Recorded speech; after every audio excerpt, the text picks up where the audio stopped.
अजित पवार यांना फाईलवर सही करण्यासाठी उशीर करायला लावला. म्हणजे अजित पवार बाय कार जाऊन पुण्याला न थांबता थेट विमानामध्ये सकाळी जातील.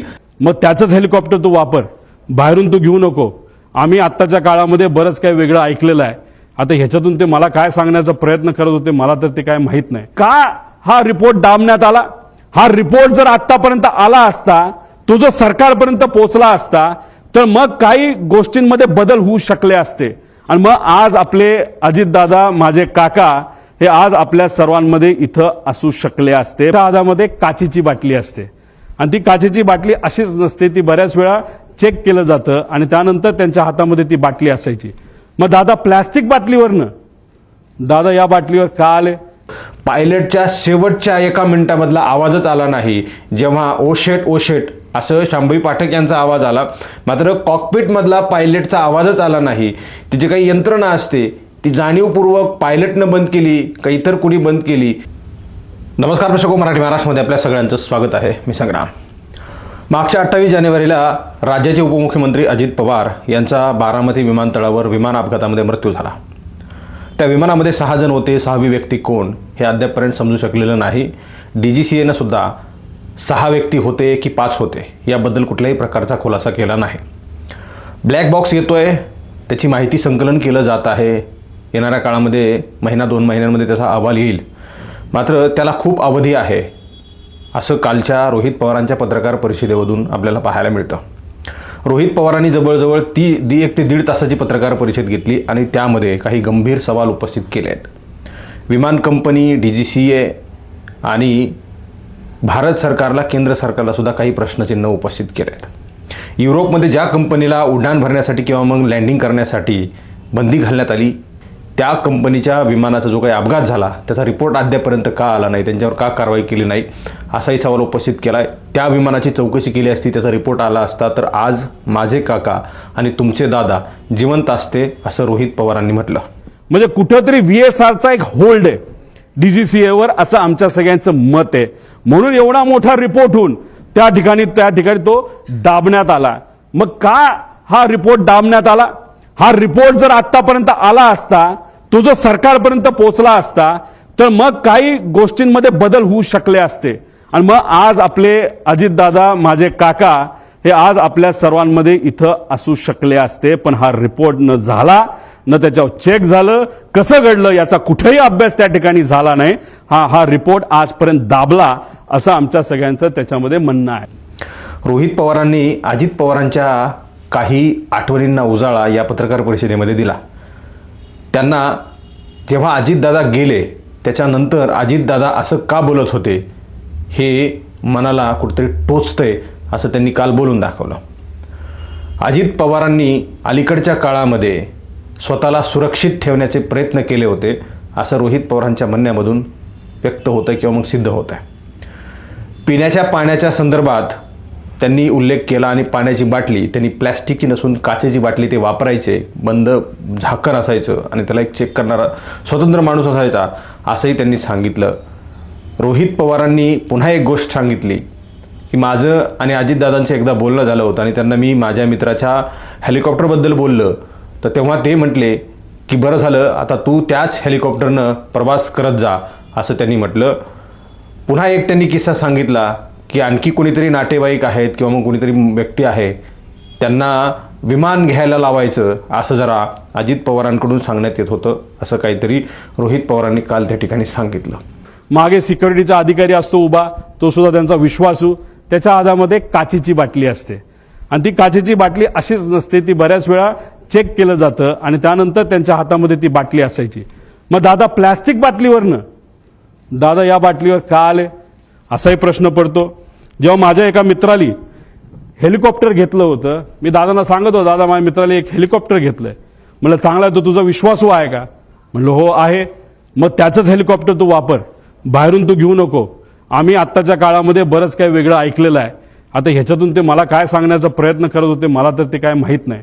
दादांनी त्यांच्या काही जवळच्या लोकांना ज्यांची आर्थिक परिस्थिती बरी आहे, चांगला व्यवसाय, त्यांना सांगितलं होतं की पुढच्या काही महिन्यांमध्ये तुम्हाला विमान घ्यावं लागेल आणि ते विमान तू घे म्हणजे मला ते वापरता येईल. हे का ते काय बोलत होते कसं काय? शेवटी आत्ता दादांबरोबर झालेले काय सगळे संभाषण हे तिथं माझ्या ध्यानामध्ये त्या ठिकाणी एका टेपसारखे तिथं पळत आहेत, जात आहेत. त्यामुळे काचेच्या बाटलीपासून पार विमान स्वतःचं त्या ठिकाणी असावं, या सगळ्या गोष्टी त्यांच्या मनामध्ये का होत्या हे आज तरी आपल्या सगळ्यांना त्या ठिकाणी विचारता येणार नाही. एकंदरीत हे सगळे प्रश्न उपस्थित केल्यानंतर अजित पवार एकटे होते, एकटे पडले होते असे प्रश्नचिन्ह उपस्थित होत आहेत. रोहित पवारांनी काल माध्यमांशी बोलत असताना हेही सांगितलं की अजितदादा एकटे पडले होते अलीकडच्या काळामध्ये. पुन्हा आणखी काही प्रश्न उपस्थित होत आहेत, ते म्हणजे अजित पवारांनी स्वतःची काळजी घ्यायला सुरुवात केलेली होती. आपल्या जीवाला धोका आहे, आपल्याला कोणीतरी ट्रॅप करतंय, आपल्याला कोणीतरी मागावर आहे, आपली कोणीतरी पाळत राखतंय, आपल्याला कोणापासून तरी धोका आहे आणि म्हणून ते बचाव करत होते का, असा सवाल त्यांच्या पश्चात आता समोर यायला लागलेला आहे रोहित पवारांनी मुद्दे उपस्थित केल्यानंतर. रोहित पवारांचं असं म्हणणं होतं की ते जे काही विमान आहे त्या विमानाचं ऑडिट, त्या विमानाचं मेंटेनन्स करणारी कंपनी हे एक प्रफुल्ल पटेलांच्या ताब्यात आहे, त्यांच्याकडे आहे असं त्यांनी म्हटलं. आता ह्याच्यामध्ये VSR संदर्भातले काय प्रश्न की हेवी बेस मेंटेनन्स हा कुठं केला जातो हे आपल्याला माहिती घ्यावं लागेल. या देशामध्ये 2च MRO आहेत. एक मुंबईच्या आसपास आहे, प्रफुल्ल पटेल साहेबांची मालकी त्या MROची असं आम्हाला त्या ठिकाणी कळतं, आणि दुसरं कुठे दिल्ली साईडला त्या ठिकाणी आहे. पण हे MRO आहे. पण ह्या कंपनीकडे एक वेगळा MRO होतो असं म्हणतात.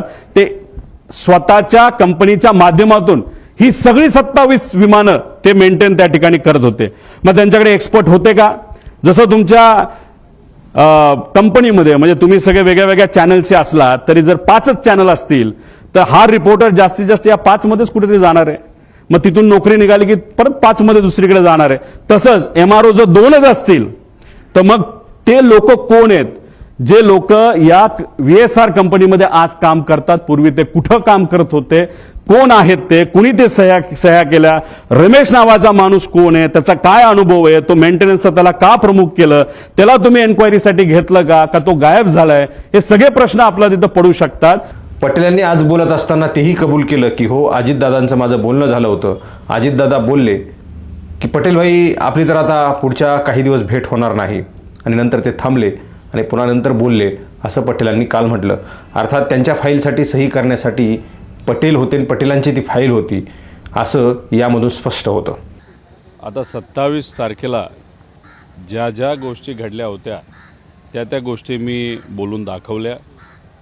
उशीर झाला बैठकीला, त्यानंतर एक कुठला तरी फोन आला, तो कोणाचा आला आता लोकांना कळलेलं आहे. फाईल मुद्दामून तिथल्या तिथं सही झाली पाहिजे असं कुठंतरी इच्छा एका मोठ्या नेत्याने फोनवर व्यक्त केली. दादानी ती सही केली आणि त्यानंतर 7:13ला विमानाचं बुकिंग झालं. जर दादांचा प्लॅन आधीच विमानाला जायचा असला असता तर दुपारीच विमानाचं बुकिंग झालं असतं, नाही तर 26 तारखेला संध्याकाळी झालं असतं. त्यामुळे जी काय क्रमवारी आहे ज्याच्यामुळे दादांना उशीर झाला ते फक्त मी बोलून दाखवलं. बाकी मी कोणावरही प्रश्नचिन्ह तिथं केलेलं नाही.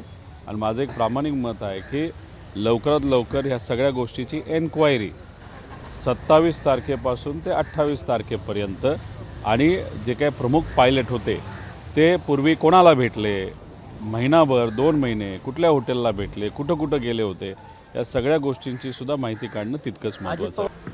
करीब 8 साढ़े 8 बजे का समय था. फोन किया और कहा कि कुछ काम है, वहाँ के कुछ सार्वजनिक काम थे किसानों के संबंधित. तो बोले कि त्वरित मैं करता हूँ. कुछ स्थानिक वहाँ जिला परिषद के चुनाव चल रहे हैं, उसके बारे में एक आध मिनट हमने जिक्र किया. और मैंने दादा को कहा कि अब अपनी मुलाकात कब होगी. अब देखो, इसको नियति कहते हैं, संयोग कहते हैं, जो भी कहे इसके शब्दों में मैं वर्णन नहीं कर पाऊंगा. लेकिन उन्होंने शब्द ये निकाले, प्रफुल्ल भाई, मराठी में बोले, प्रफुल्ल भाई आता अपनी भेंट होणार नहीं, प्रफुल्ल भाई अपनी भेंट अभी होगी नहीं. और कुछ पॉज के बाद बोले कि मैं 7-8 दिन क्योंकि दौरे पे रहूंगा तो मुझे आपसे मिलना नहीं होगा. मगर शुरू में जो एक वाक्य बोल गए और फिर रुके और फिर बोले, तो वो पहला वाक्य मेरे अभी भी वो मैं भूल नहीं पा रहा हूँ. आता अजितदादांच्या फाईल करण्याची इतकी काय घाई होती, आणि अजितदादा कारने जाऊच नयेत, उद्याच्याला सकाळी फ्लाईटनी जावेत अशा प्रकारचं हे सगळं प्लॅनिंग आखलं होतं का, असा सवाल रोहित पवारांच्या मनामध्ये उपस्थित झालेला आहे. रोहित पवारांनी पायलट संदर्भामध्ये सुद्धा काही प्रश्नचिन्ह उपस्थित केलेत की ज्या विमानतळावर 29 नंबरच्या धावपट्टीवर उतरण्यापेक्षा 11 नंबरची धावपट्टीच पुन्हा पुन्हा का सिलेक्ट केली जात होती, का चूज केली जात होती, का तिलाच निवडलं जात होतं.